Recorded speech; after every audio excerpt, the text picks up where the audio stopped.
अस्सलाम वालेकुम dear friends, Babar Nadeem here. कैसे हैं आप लोग? अच्छा, हम पाकिस्तान पिनल कोड को स्टार्ट करने जा रहे हैं। पहला लेक्चर है और हमने करना क्या है?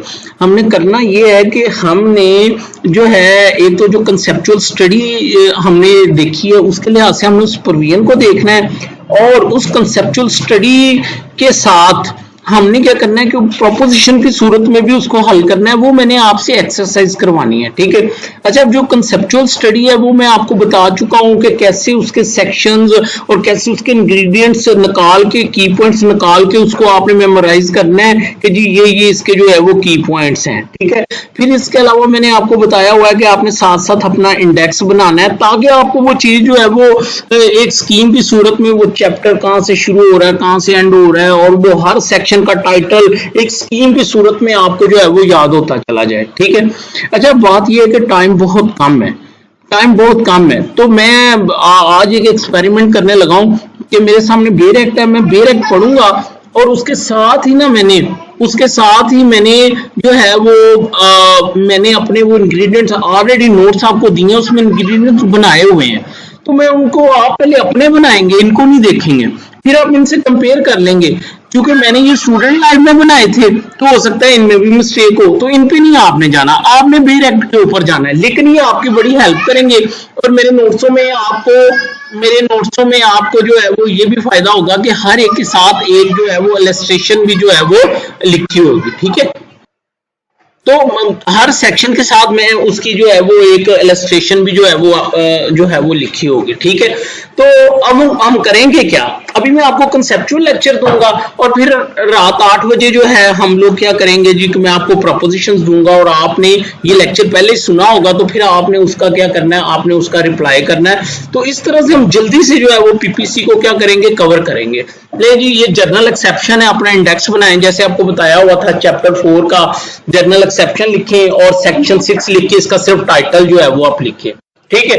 अच्छा, अब आप देखें जरा सेक्शन 76 का टाइटल देखें, act done by a person bound और by mistake of act believing himself bound by law, ठीक है। देखिए, मुझे ये लगता है कि इसमें दो चीजें हैं। एक चीज ये है कि act done by a person bound by law, और एक चीज जो है वो ये act done by a person by mistake of believing himself bound by law, यानी दो चीजें हैं इसमें, ठीक है। Nothing is an offence which is done by a person who is पहले who is को एंड से मिला के पढ़े, who is को आप bound by law से मिला के, यानी ये पहला हो गया, who is bound by law to do it। अब आप प्लीज पहली इलस्ट्रेशन इसकी है, इसको आप पढ़ें। A soldier fire on mob by the order of his superior officer in conformity with the command of law, A has committed no offense। तो ये he was bound by law, एक ये हो गया, ठीक है। अच्छा, अब आप दूसरा पढ़े, who by reason of mistake of fact and not by mistake of law in good faith believe himself to be bound by law today, यानी अंडर मिस्टेक ऑफ फैक्ट वो कोई एक्ट करता है और इन गुड फेथ करता है। और मैंने आपको बताया था इन गुड फेथ की डेफिनेशन कहाँ दी गई है, सेक्शन 52 में। उसको आपने एक दफा जो है वो पढ़ लेना है, डेफिनेशंस को हमेशा साथ लेके चलते हैं, ठीक है। अब दूसरे एग्जांपल पढ़ें, an officer of court of justice being ordered by court to arrest Y and after due inquiry believes Z to Y arrest Z has committed no offense। लो जी, ये अब प्रपोजिशन भी आ सकती है आपको कि उसने क्या करना था कि उसने Y को अरेस्ट करना था लेकिन उसने Z को Y समझ के अरेस्ट कर लिया। क्या उसने कोई ऑफेंस किया है कि नहीं किया? तो जर्नल एक्सेप्शन हम कहेंगे कि उसने कोई ऑफेंस जो है वो नहीं किया। ये मैं आपको प्रपोजिशन की सूरत में भी पूछूंगा और आपने इसका जो है वो रिप्लाई करना है। अब मेरी बात सुने, अब मैं आपको क्या बताना चाहता हूं, अब आप मेरे नोट्सों पे आए। देखो, यही काम मैंने किया है। ये bound by law and act done under an act done by a person bound by law, लेकिन यहाँ पे चले मैंने लिख दिया है act done under order of superior authority, एक ही बात है। अब जो मैं बात आपको कहना चाहता हूँ वो ये है कि देखें, मैंने भी उसी तरह इंग्रेडिएंट्स बना के लिखे हैं, हो सकता है इनमें मिस्टेक हो। Act done under order of superior, order was not prima facie an illegal order, officer acted in good faith, officer had reason to believe order is not an illegal order, ठीक है। और फिर वही वो नीचे soldier वाली मैंने जो है वो एग्जांपल दे दी। तो अब ये वो नहीं है कि LLB नहीं है कि आपने इसको रट्टा लगाना है, सिर्फ सिंपल मेमोराइज करना है। और जब पेपर में क्वेश्चन आएगा तो कंसेप्ट आपके ज़हन में होगा, उसको इतना याद रखने की जरूरत नहीं है। ठीक है, अब हम आगे चले। अब इसी का दूसरा हिस्सा क्या था, act done under mistake of act while executing law, वो भी यही था। एक्ट डन, ये मैंने इंग्रेडिएंट बनाए हैं, under mistake of act, not under mistake of law, act done in good faith, act done in executing law. और वो मैंने एग्जांपल आपको बता दी है कि उसने वाई को अरेस्ट करना था तो उसने जेड को वाई समझ के अरेस्ट कर लिया, तो उसने कोई ऑफेंस जो है वो नहीं किया। होप कि आपको समझ आ गई। मैं जल्दी जल्दी इसलिए चल रहा हूं क्योंकि हमने पीपीसी को कवर करना है। अब हम सेक्शन 77 के ऊपर आए, आप please. Act of judge when acting judiciously. Nothing is done which is done by a judge when acting judiciously in the exercise of power which is good faith he believes to be given to him by law. मेरा ख्याल है इसमें कोई वो जरूरत नहीं है इसको मजीद एक्सप्लेन करने की। ठीक है, मेरे नोट्सों में देखिए मैंने कोई एग्जांपल दी है इसकी, ये देखें। Act done by a judge is not an offense if said act was done while acting judiciously in the exercise of the power given by or having reason to believe in good faith that said power is given by law. ठीक है, अब इसकी लीजिए you are lucky, इसमें एक example आ गई है। Where a magistrate passes an order in good faith to arrest A instead of B, having reason to believe that A is B, the act of magistrate is protected under section 77. यानी जज ने क्या किया कि उसने ए जो B की बजाय ए को अरेस्ट करवा दिया, जज साहब ने, उनसे मिस्टेक ऑफ फैक्ट होगी under the in good faith, तो वो एक ऑफेंस जो है वो नहीं है। ये कॉमन सेंस की चीजें हैं और इसमें इतना हमें टाइम भी वो जो है वो स्पेंड करने की जरूरत नहीं है। अच्छा, उसके बाद आगे चलें। Act done in pursuance of court order. अब सेक्शन 78 पे आ जाए। ठीक है, सेक्शन 78 क्या है?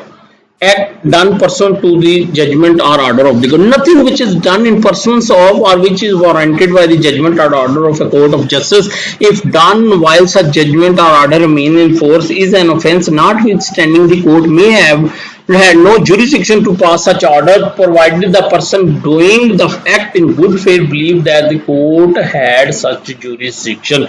Very simple. मुझे जो इसकी समझ आ रही है वो ये है कि अगर कोई कोर्ट किसी अगर कोई जो है वो ऑफिसर जो है, अच्छा मुझे जो इस सेक्शन की समझ आ रही है ना वो ये आ रही है कि अगर एक ऑफिसर ने एक कोर्ट के ऑर्डर की कंप्लायंस में एक्ट किया है जबकि कोर्ट के पास वो ऑर्डर करने की जुरिस्डिक्शन ही नहीं थी, ठीक है, तो उस सूरत में वो जो एक्ट कर रहा है इन गुड फेथ वो किसी भी सूरत में वो जो है वो ऑफेंस नहीं है। ठीक है, लीजिए हम इसको नोट्सों में देखते हैं वो क्या कहता है। वो कहता है where an act is done by officer in order to comply with court order और judgment, the said act is not an offence if said order और judgment was without jurisdiction and officer acted in good faith.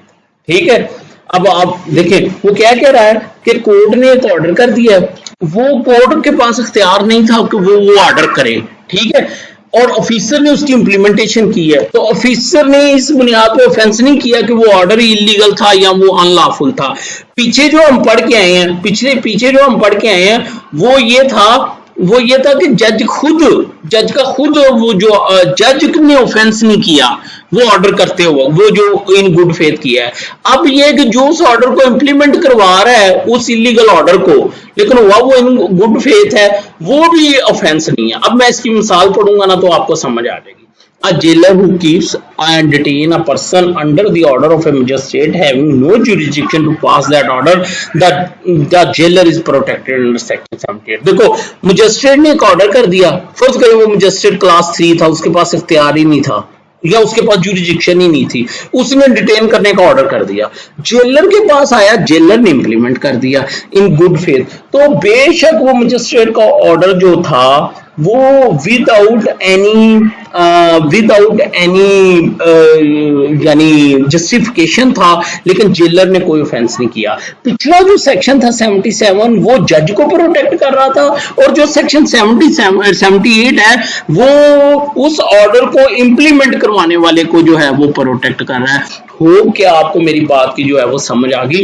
Please आप अपना index बनाते जाएं। अपना ये देखें, मैंने इंडेक्स बनाया है ना, मैं भी साथ साथ लिखता जा रहा था, तो मैं ये 1 2 3 मुझे सारी एक्सेप्शन 2 मिनट में याद हो गई थी। और ये मेरे 2015 में क्वेश्चन भी आया था और मैंने ये अटेम्प्ट भी किया था, ये वाला क्वेश्चन। ठीक है, ले जी अब हम आगे चलते हैं।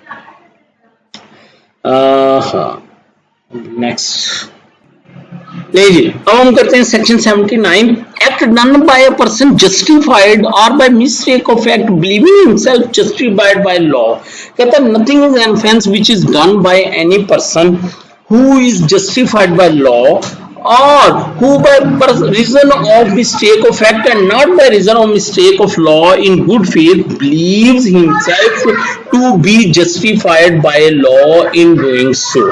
देखिए, एक शख्स जो है वो क्या कर रहा है, वो अपने आप को इन गुड फेथ और इस चीज को समझते हुए कि I am empowered by law to do that, वो काम कर रहा है, लेकिन वो जो काम हो रहा है वो under some mistake of law और मिस्टेक ऑफ फैक्ट हो रहा है, तो वो कोई ऑफेंस जो है वो नहीं है।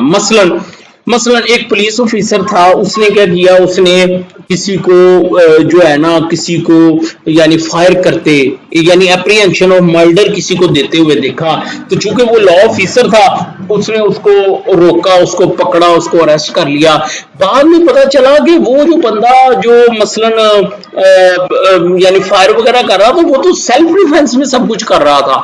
तो अब ये ऑफेंस नहीं है, क्योंकि इस साहब ने, लॉ ऑफिसर ने, इनके पास लॉ की अथॉरिटी थी, इन्होंने उस लॉ की अथॉरिटी को एक्सरसाइज करते हुए उसको अरेस्ट किया, दो कि उनको इस चीज का इल्म नहीं था कि वो जो बंदा है वो इन सेल्फ डिफेंस वो जो है वो काम कर रहा है। आप इसकी एग्जांपल पढ़ेंगे तो आपको सब कुछ क्लियर हो जाएगा। ठीक है, अब हम दूसरी इधर देखते हैं। ये देखें कैसे लिखा है, bona fide act actually justified by law. Nothing is an offence which is done by a person who is justified by law to do so subject to the condition that he acted in good faith. यानी वो कुछ भी कर रहा है यानी, लेकिन वो जस्टिफाइड बाय लॉ है, लेकिन जो हो रहा है वो under some mistake of law और मिस्टेक ऑफ फैक्ट हो रहा है। ठीक है, और अब ये नीचे देखें कि ये where the person or detention of person is illegal, he rescue or escape from custody is not an offense and is perfectly justified। Where the arrest of a detention of person is illegal, he rescue अच्छा dear friends, ये section 79 को हम एक दफा फिर देखते हैं। Act done by a person justified, और इसको एंड पे मिला के पढ़ें, जस्टिफाइड बाय लॉ। पहले इसको देख लें, act done by a person justified by law. इसकी एग्जांपल आप इधर देखें, nothing is an offence which is done by a person who is justified by law to do so subject to the condition that he acted in good faith. और अब नीचे इसकी example देखें, where the arrested or detention of a person is illegal, his rescue or escape from custody is not an offense and is perfectly justified act। ठीक है, वो कह रहा है कि जब एक आदमी ने कोई ऐसा एक्ट किया है, ठीक है, जो कि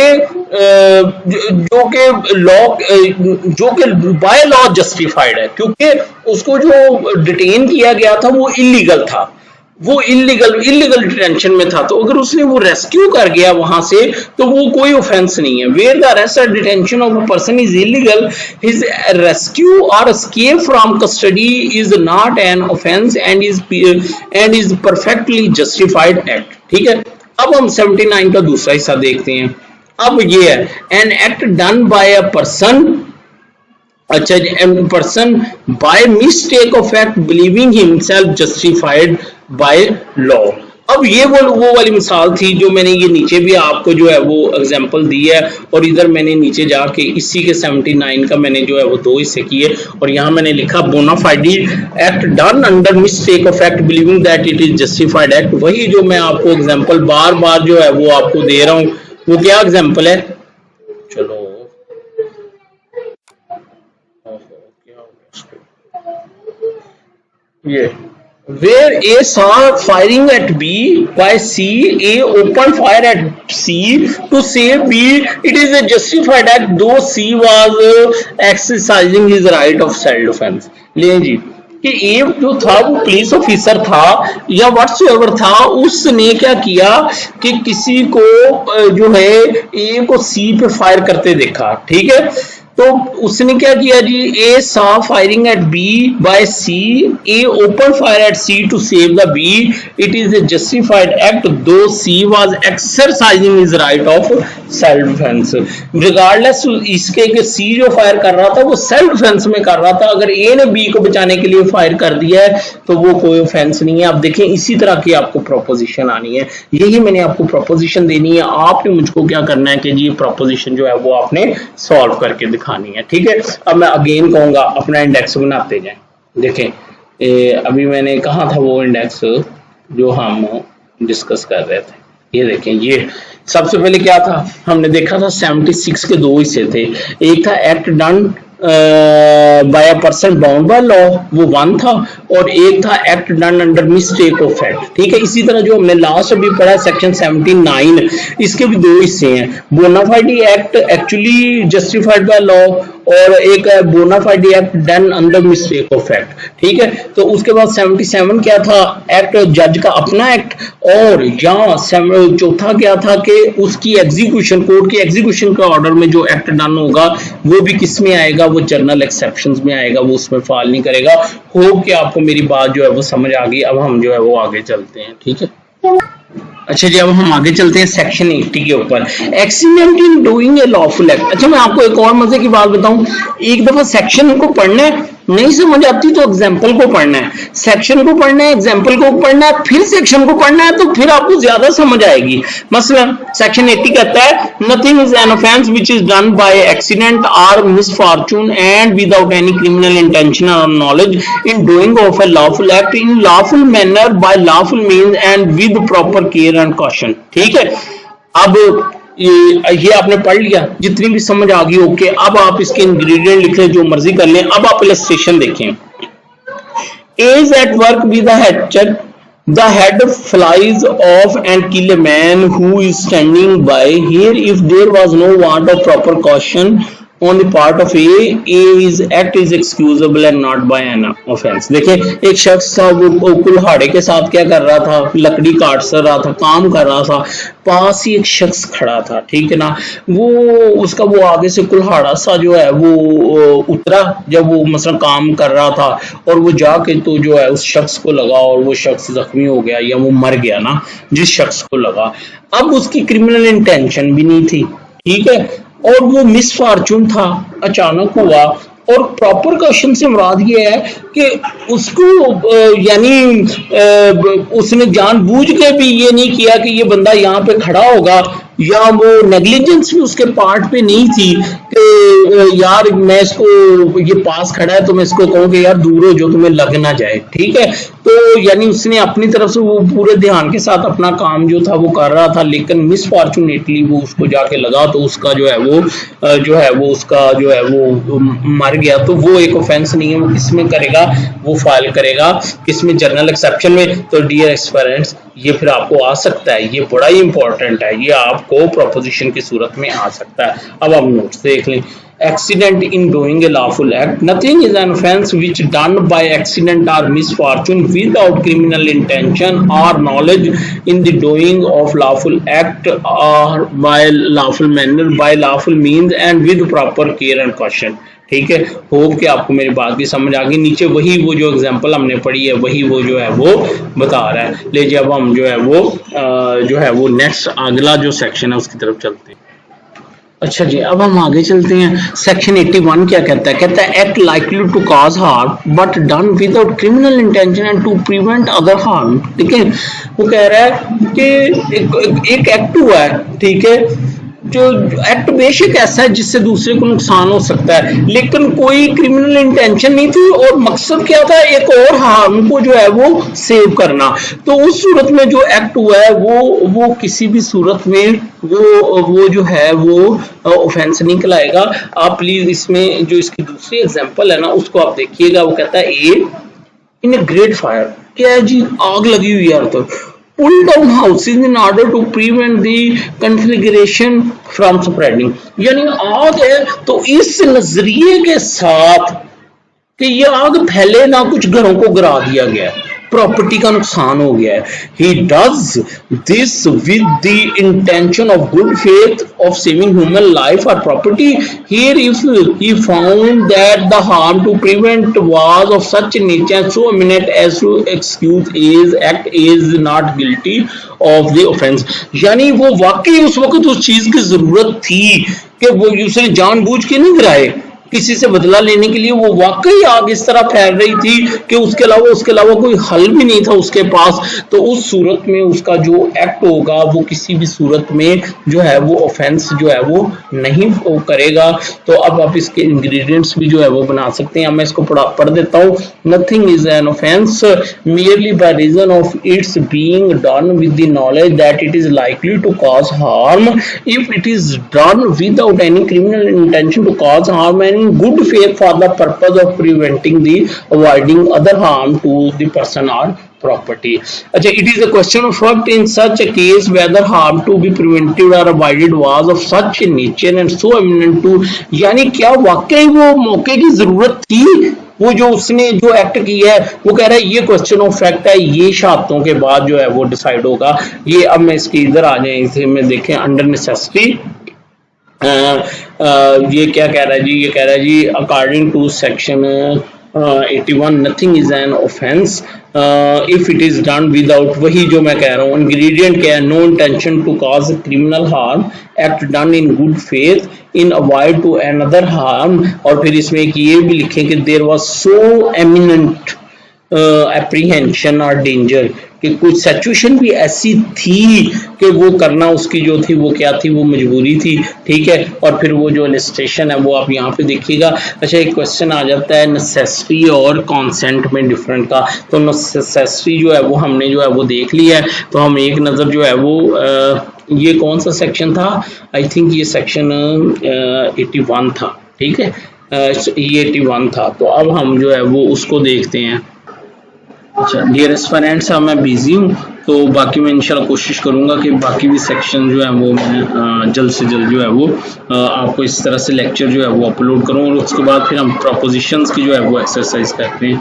थैंक यू सो मच, शुक्रिया।